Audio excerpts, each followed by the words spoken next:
മനസ്സിൽ ചിന്തകളും സംഘർഷങ്ങളും നിറഞ്ഞ് ശാന്തമാക്കാൻ എളുപ്പമല്ലെന്ന് നിങ്ങൾക്ക് തോന്നിയിട്ടുണ്ടോ? നിങ്ങൾ മനസ്സ് ഗംഭീരമായി ശാന്തമാക്കാൻ എളുപ്പമുള്ള മാർഗങ്ങൾ കണ്ടുപിടിക്കാൻ ആഗ്രഹമുണ്ടോ? ഇന്നത്തെ വീഡിയോയിൽ ഞാൻ നിങ്ങളോട് പറയാം മനസ്സിനെ ആഴത്തിൽ ശാന്തമാക്കാനുള്ള ചില അഡ്വാൻസ് രീതികൾ. ചിന്തകൾ വിട്ടുമാറി സമാധാനം എങ്ങനെ അനുഭവിക്കാമെന്ന് പഠിക്കാം. ഈ സിമ്പിൾ പക്ഷേ ശക്തമായ ടിപ്പുകൾക്ക് നിങ്ങൾക്കായി നമുക്ക് തുടങ്ങാം. എല്ലാവർക്കും നമസ്കാരം. നമ്മുടെ ചാനലിലേക്ക് സ്വാഗതം. ഇന്നത്തെ വിഷയം വളരെ പ്രസക്തമായ ഒന്നാണ്. എങ്ങനെ നമ്മുടെ മനസ്സിനെ ആഴത്തിൽ ശാന്തമാക്കാം. കാലം അതിവേഗം നടക്കും. ജീവിതത്തിലുള്ള പാഠങ്ങൾ എല്ലാം ദൗർബല്യങ്ങളെല്ലാം തമിഞ്ഞ് നമുക്ക് മുന്നോട്ട് പോകേണ്ടി വരും അല്ലേ? എന്നാൽ നമ്മൾ എല്ലാവരും അനുഭവിക്കാറുണ്ട്. ചിലപ്പോഴൊക്കെ മനസ്സ് അത്ര സുന്ദരമല്ല. ചിലപ്പോൾ വികാരങ്ങൾ, ആശങ്കകൾ എല്ലാം ഒരുമിച്ച് നമ്മളെ തളർത്തുന്നു. എന്നാൽ അതെങ്ങനെ നിയന്ത്രിക്കാം? ഇതാ ഞാൻ നിങ്ങളോട് ചില അഡ്വാൻസ് ടിപ്പുകൾ പറയാം. എളുപ്പം ചെയ്യാൻ കഴിയുന്ന, പക്ഷേ നല്ല മൈൻഡ്ഫുൾനെസ്സിനുള്ള. ആദ്യത്തെ മാർഗം മൈൻഡ്ഫുൾനെസ് ആണ്. അത്ര ഗംഭീരമല്ലേ കേൾക്കാൻ?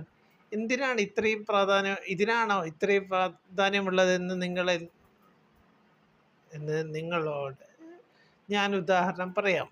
നിങ്ങൾ ഒരു ചായ കുടിക്കുമ്പോൾ അല്ലെങ്കിൽ അതിനെ ശരിക്കും ആസ്വദിക്കുന്നുണ്ടോ? ഇല്ലെങ്കിൽ ഇനി മുതൽ ഒരു ഗോൾ കുടിക്കുമ്പോൾ അതിനെ ചൂട്, രുചി, മണം എല്ലാം ഒരുപോലെ അനുഭവിക്കുക. ആ നിമിഷം മാത്രമാണ് പ്രധാനമെന്ന് തിരിച്ചറിയൂ. കാണുമ്പോൾ എത്ര സുന്ദരമായ ചെറിയ കാര്യത്തിൽ നമ്മൾ ആശ്രയിച്ചാൽ ബാക്കിയുള്ള വിചാരങ്ങൾ പാടെ മങ്ങും. ഇതിന് പിന്നിൽ വളരെ ശക്തമായ ഒരു ആശയമുണ്ട്: വിഷ്വലൈസേഷൻ.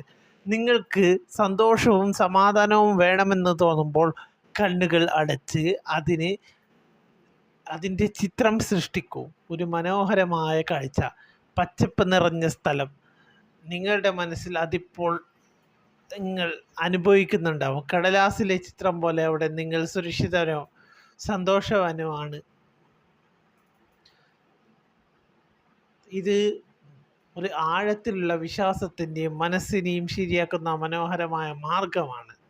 മൂന്നാമത്തെ മാർഗമാണ് ആഴത്തിലുള്ള ധ്യാനം, ഡീപ്പ് മെഡിറ്റേഷൻ. മൂന്നാമത്തെ മാർഗം ഇത് വളരെ ഗൗരവമുള്ളതാണ്. ആഴത്തിലുള്ള ധ്യാനം എന്താണ്? നിങ്ങളുടെ തലച്ചോറിലെ എല്ലാ ചിന്തകളും അവിടെ നിന്നുമാണ് പോകുന്നതെന്ന് ചിന്തിച്ചിട്ടുണ്ടോ? വിവാസ്യ ധ്യാനം എന്നതിലൂടെയാണ് ഇത് സാധ്യമാവുക. നിങ്ങളുടെ എല്ലാ ചിന്തകളും കാണുക, എന്നാൽ അവയിൽ നിന്നും തെറിച്ചു മാറുക. അത്രമാത്രമേ ആവശ്യമുള്ളൂ. നിങ്ങളിലെ ആ ശാന്തമായ ഭാഗം കണ്ടെത്തിയാൽ അതൊരു